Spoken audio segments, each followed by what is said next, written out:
Machine আর একটা printer আছে এটা নিয়ে গেছে কাজে লাগবে আর ওই কতগুলি চেয়ার চেক আসলো ওই চেক করা চেয়ার নিয়ে গেছে আচ্ছা তারা নাই নাকি ভালো আছে কাজে লাগবে খারাপ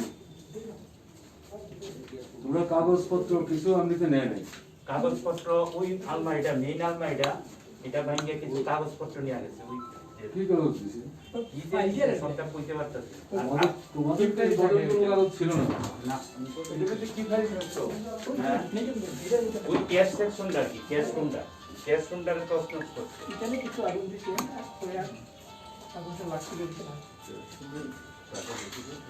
না না না অফিস করতে পারে না টাকা করতে বাইরে যাবো হ্যাঁ এখন কই নিয়ে দেন একটু পরে এখন বিরোধা কৃষ্ণ দিয়ে দে বাকিটা আমাদের প্রবীণ ডিসিএম উনি তো বাড়িতে অসুস্থ ফুলাইয়ার দিকে আসছে ওই গাটির পেছনটা জানেনি আমরা যাবো আর কমলপুর এলসিবিসটা আক্রান্ত হয়েছিল আমি তো দেখি নাই আচ্ছা এখান থেকে আমরা যাবো ওই যে শান্তিবাজার ট্রাইবেল লিগের প্রাইভেট লিটার না করে দিই যাইতে না করছো কালকে আমি গিয়েছি তাদের বাড়িতে কালকে পর্যন্ত কথা হয়েছে আইমো আজকে সকালে না করে ঠিক আছে তারা অসুবিধা যাওয়া যেত না ঠিক আছে তো আমরা এখান থেকে দেখতে হ্যাঁ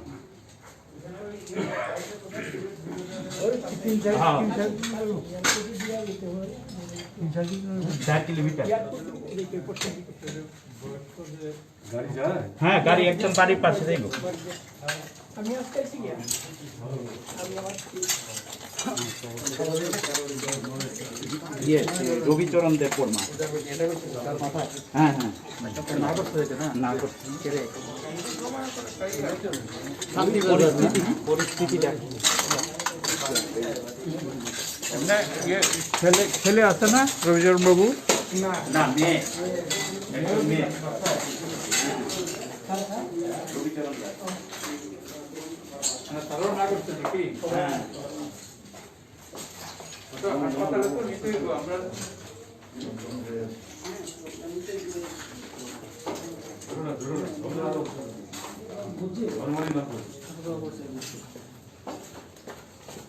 আমি আপত্তি দেখি আমার কাজ হয়েছে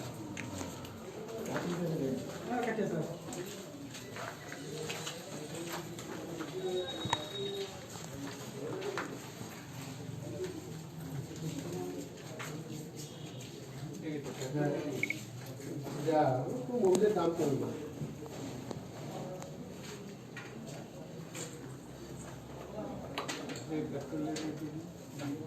মোবিল পেট্রোল দিয়ে পেট্রোল দিব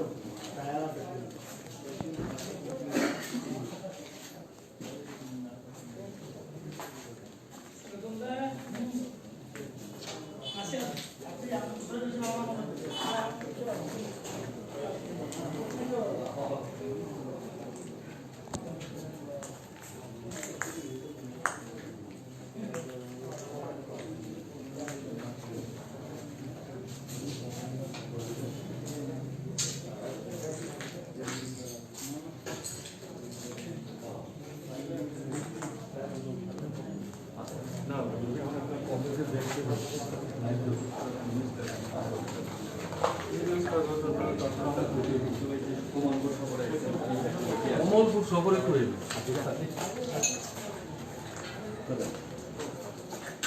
পার্টি সেক্রেটারি আছে তারা জিজ্ঞেস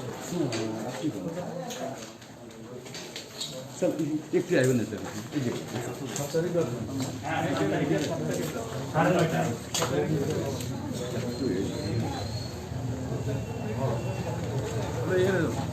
এখানে এয়ারপোর্টের পেছনে একদম স্যার এই দেখুন স্যার কি তোমরা জিজ্ঞাসা? স্যার এই মানে কেন কমলপুর আপনার এই যে আগুন লাগলো এই যে আপনার সিপিএম পার্টি বিষয়ে কমলপুর সদর সিপিএম পার্টি বিষয়ে যে আগুনটা লাগলো সেই বিষয়ে আজকে এই পরিক্রমা কি বুঝলেন স্যার? আপনারা যা বুঝছেন আমিও তাই বুঝতেছি।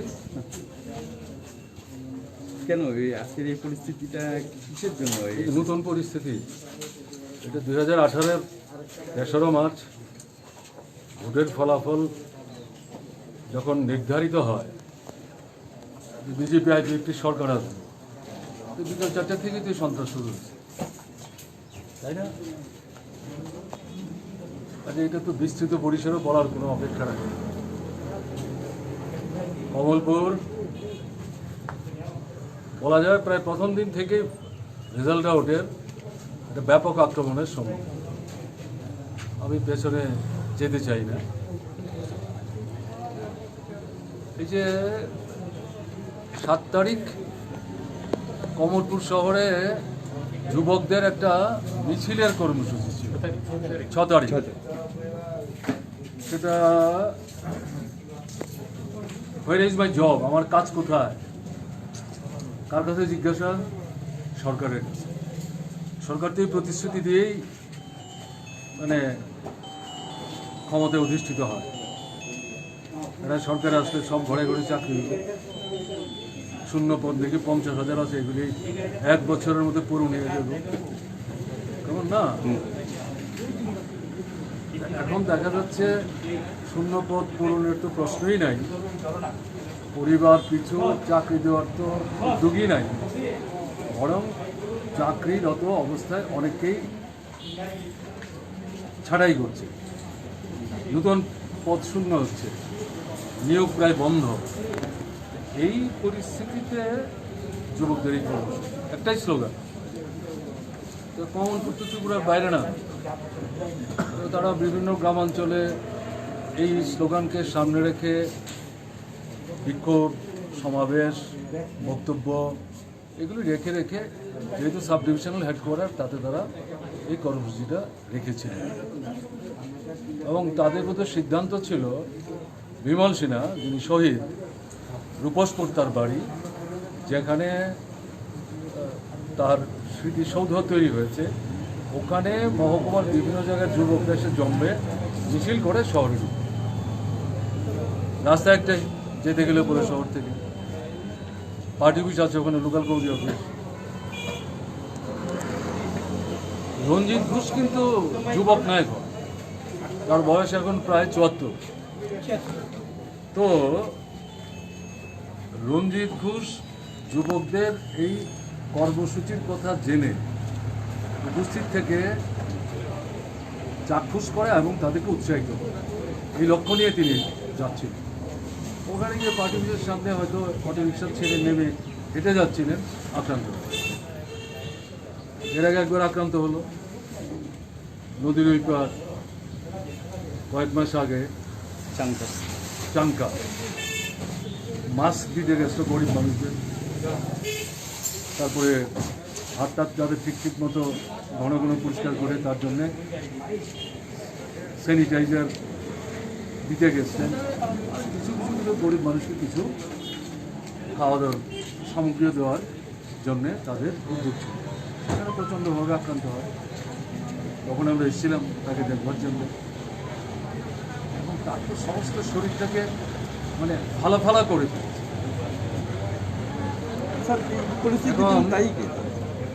এই জায়গাতে ওই দিনও তাকে প্রচণ্ডভাবে আঘাত পায়, কেমন শ্বাসকষ্টের সমস্যা হচ্ছে, মাথায় কিছু হয়েছে কিনা তখনও বলতে পারছিল না। তাকে আমরা বলেছি এখন কথাবার্তা বেশি বলো না, তারপর আমি ডাক্তারবাবুর সঙ্গে কথা, ডাক্তারবাবু বলছেন আমাদের তরফ থেকে যতটা সম্ভব আমরা চেষ্টা করি তাকে আমরা সুস্থ করে দেওয়ার চেষ্টা করি। তো সেখানেই আপনাদের মধ্যে একই প্রশ্ন করছিল হাসপাতালের সামনে। বললাম এটাতে ভুলের কি আছে, অপরাধের কি আছে? যুবকরা মিছিল করছে, দেখতে গেছে, তাকে আক্রমণ করি এবং বলছে আক্রমণের সময় আপনি বয়স্ক লোক, ত্রিপুরার মানুষ আপনাকে চিনে, আপনাকে রেসপেক্টও করে, আমরাও কমলপুরের মানুষ করি, আপনাকে না করেছি বারবার, এই দল টল করবেন না।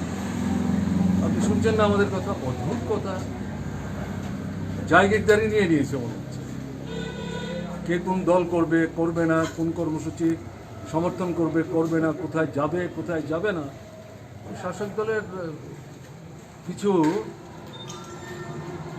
লোক, তারা দুর্বৃত্তপনার সাথে যুক্ত, তারা এগুলি ঠিকঠাক করছে। তারাই একদিকে পেটাচ্ছে, আরেকদিকে কথা বলছে।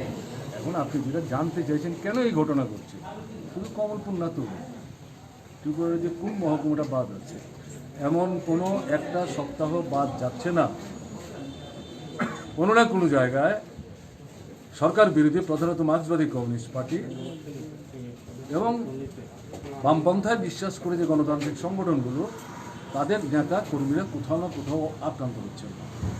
কারণটা কি? যে প্রতিশ্রুতি দিয়ে এসেছিলেন একটাও রক্ষা করছেন না। ক্ষোভ বাড়ছে, বিক্ষোভ বাড়ছে, প্রশ্ন শুরু হয়েছে, জবাব দিতে পারছেন না। মানুষ যাতে ঘর থেকে বের করে, প্রশ্ন যাতে করতে না, দাবি যাতে তুলতে না পারে, কাজেই প্রথম থেকে সন্ত্রাস এটাকে আরো তীব্র করে। এই লক্ষণই আক্রমণগুলি সংঘটিত করছে। তা এখন এরা তো ভুল করছে। ভারতবর্ষে কমিউনিস্ট আন্দোলন 100 বছর হয়েছে। ব্রিটিশ শাসিত ভারতবর্ষে কমিউনিস্ট পার্টি তৈরি হয়েছিল তাসকন্দে প্রথম। ব্রিটিশ তারেবার আন্দোলনে কমিউনিস্টরাই প্রথম স্লোগান তুলেছিল, স্বরাজ চাই, পূর্ণ স্বাধীনতা চাই, ব্রিটিশ ভারত ছাড়ো। এই দাবি যদি কমিউনিস্টরা সেদিন না তুলত কংগ্রেসের সম্মেলনে গিয়ে, কংগ্রেস বোধহয় এই দাবি আরও 10 বছর 20 বছর পরে তুলত। তারপরে আমাদের স্বাধীনতা লাভের বিষয়টা আরও 20-25 বছর পেছনে চলে গেল। এই কমিউনিস্টদের বিরুদ্ধে ব্রিটিশ সাম্রাজ্যবাদ নিজেরা ষড়যন্ত্র করে, মিথ্যা মামলা তৈরি করে তাদের নেতৃত্বকে জেলবন্দি করে রাখার চেষ্টা করেছে, পার্টিটাকে বেআইনি ঘোষণা করেছে, খুন করেছে। কেমন না? তো এগুলো করে কিন্তু ব্রিটিশ শাসিত ভারতবর্ষ কমিউনিস্টদেরকে দমন করে, যে স্বাধীন হয়েছে। এখন তো আগামী 15 আগস্ট 74 বছর পূর্ণ হবে, আমরা 75 বছরে পা দিতে যাব। কেমন না? এই সময়ের মধ্যে দেশের যে অবস্থা, বিজেপি দিল্লিতে, বিজেপি ত্রিপুরায়, বিজেপি যে দিল্লিতে গেছে 14 সাল থেকে, এখন তো 21 সাল চলছে, সামনে 24 আবার তাদের ভোট মোকাবেলা করতে হবে, আর ত্রিপুরার ভোট 23-এ মোকাবেলা করতে হবে। সারা দেশের অবস্থা দেখছেন তো। বিজেপির বিরুদ্ধে সমস্ত দেশের মানুষ ক্ষুব্ধ বিক্ষুব্ধ হচ্ছে। কৃষক, খেতমজুর, শ্রমিক ঐক্যবদ্ধ হচ্ছে। 8 মাস যাবৎ চলছে কৃষকদের আন্দোলন। ভারতবর্ষে স্বাধীনতার পর এরকম আন্দোলন হয়নি। তাকে সমর্থন করছেন শ্রমিকরা, সমর্থন করছেন খেতমজুররা, ছাত্ররা, যুবকরা, মায়েরা, উপজাতি, তফসিলি, ওবিসি, সংখ্যালঘু, শিক্ষক, কেরানি, কর্মচারী। ত্রিপুরা তো তাই হচ্ছে। কেমন না? কাজে এরা যেটা ভাবছেন যে সন্ত্রাস করে, ঘরে আটকে রেখে, দমন পীড়নের মাধ্যমে নিজেদের ব্যর্থতা ঢাকতে পারবেন, হ্যাঁ, এবং মানুষকে বাধ্য করতে পারবেন তাদের সঙ্গে রাখতে, এটা তারা ভুল করছে। আর কমিউনিস্টদের এভাবে সন্ত্রাস করে, আক্রমণ করে, রক্ত জড়িয়ে দমন করা যায়। তার ইতিহাসটাই অন্যরকম। এরা রক্তবীজের বংশধর। শহীদের দেহ থেকে 1 ফোঁটা রক্ত পড়ে, ওখান থেকে আরেকজন নূতন তৈরি হয়। কাজে এগুলো ভুল পথ। ত্রিপুরায় আমার তো কমিউনিস্ট পার্টির সঙ্গে কাজ করছি প্রায় 55 বছর হয়ে গেল, 54 থেকে 55 বছর। প্রথম থেকেই বলা যায় রণদীপ ঘোষরা সে চাকরি করতে হতো নেভিতে, চাকরি ছেড়ে দিয়ে এখানে চলে এসে ছাত্র আন্দোলনের সাথে যুক্ত হয়। তখন থেকে তাকে আমরা চিনি। না, তো আগেও আক্রান্ত হয়েছে, সন্ত্রাসবাদীরাই তুলে নিয়ে গেছিল। কমলপুরের মানুষই তাকে উদ্ধার করেছে। কেমন না? বিমল সিংকে খুন করেছে। কমিউনিস্ট পার্টিকে দমন করেছে। ত্রিপুরায় কোথাও এইভাবে দমন করতে পারবে না, ভারতবর্ষ পারবে না। মানুষের সমস্যা যতদিন আছে, এগুলো সমাধান যতক্ষণ না হচ্ছে, খাদ্য, বস্ত্র, বাসস্থান, শিক্ষা, স্বাস্থ্য, কাজ।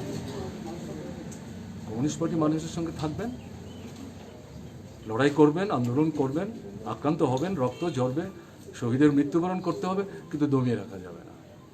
এই ঝান্ডা কাঁধে নিয়েই এগুচ্ছেন, এগোবেন। পার্লামেন্টে কয়টা সিট আছে বা নাই, পশ্চিমবাংলায় সিট পেল কি পেল না, ত্রিপুরায় সরকারে থেকে তারা গত নির্বাচনে হেরে গেলেন, সামনের বার আবার নির্বাচন কী হবে মানুষ ঠিক করবে, এগুলো আমাদের কাছে বড় বিষয় না। নির্বাচনটা আমাদের লড়াইয়ের একটা উচ্চতর রাজনৈতিক সংগ্রাম। কাজে সামগ্রিক যে সংগ্রামটা চলছে, এই সংগ্রাম অব্যাহত থাকবে। কাজে এটাকেই তাদের ভয়, এই ভয়ে ভীত সন্ত্রস্ত হয়ে এই আক্রমণগুলি করছে। এবং যে ছেলেদের এগুলোতে ব্যবহার করছে তাদেরকে কিন্তু আমি অপরাধী করছি না, কারণ তারা জন্মসূত্রে মায়ের জঠর থেকে ক্রিমিনাল হয়ে জন্মায়, তাদেরকে তৈরি করা হয়। এরা বুঝতে পারছে না, কিন্তু একটু ধৈর্য ধরলে এবং আমাদের বন্ধুরা যদি তাদের সঙ্গে কথাবার্তা বলে একটু বুঝাবার চেষ্টা করে, আরে আমার মাথা ফাটিয়ে তোমার কী লাভ হচ্ছে? রঞ্জিত ঘোষকে তো মারলে, মার্কসবাদী কমিউনিস্ট পার্টির অফিসে তো বারবার আগুন দিলে, শুধু তো মানিক ভান্ডার না, ত্রিপুরার বিভিন্ন জায়গায়। তোমাদের কী লাভ হচ্ছে? কজন চাকরি পেয়েছ? পাচ্ছ না তো চাকরি, কাজ নাই, রোজগার নাই, খাবার নাই, হাসপাতালে ঔষধ নাই, ডাক্তারের অভাব, নার্সের অভাব, প্যারামেডিক্সের অভাব, কোভিডের ঠিকমতো ট্রিটমেন্ট হচ্ছে না, পরীক্ষা হচ্ছে না, ভ্যাকসিন ঠিকমতো দিচ্ছে না, সমস্ত গল্প বলে বেড়াচ্ছে। আর বড় বড় বিজ্ঞাপন, একদিকে প্রধানমন্ত্রীর ছবি, আরেকদিকে আমাদের রাজ্যের মুখ্যমন্ত্রীর ছবি। তো এই বিজ্ঞাপনে তো মানুষের পেট ভরবে না, বেকারদের সমস্যার সমাধান হবে না। সংখ্যা কমছে, কিন্তু বাইক বাহিনীর সংখ্যা কমছে, আক্রমণ যারা করছেন দুর্বৃত্ত বাহিনী তাদের সংখ্যা কমছে, কমবে তো। আমরা নিশ্চিত, আমরা যদি তাদের কাছে আমাদের বক্তব্য উত্তেজিত না হয়ে যুক্তিসঙ্গতভাবে তুলে ধরতে পারি, তাদের বড় অংশ আমাদের সঙ্গে আসতে বাধ্য। এছাড়া কোনো বিকল্প নাই, আমরাই ভবিষ্যৎ। আর আমরা কিন্তু ত্রিপুরায় সরকার জিতে হারার জন্য লড়াই করছি মনে করলে ভুল। দিল্লি দখল করে হচ্ছে আমাদের লক্ষ্য। শোষণমুক্ত ভারত, একটা সুন্দর ভারত আমরা তৈরি করতে চাই। এই লড়াই শেষ না হওয়া পর্যন্ত লড়াই করব, এবং এই লড়াইয়ের অংশীদার রঞ্জিত ঘোষের মতো লোকরা তার জন্য বারবার আক্রান্ত হচ্ছে। ঠিক আছে, ঠিক আছে, নমস্কার। হ্যাঁ, আমি কোথায় যাবো আমরা? চলো, কে নিয়ে যাবে? চলো, চলে যাই আমরা। হ্যাঁ,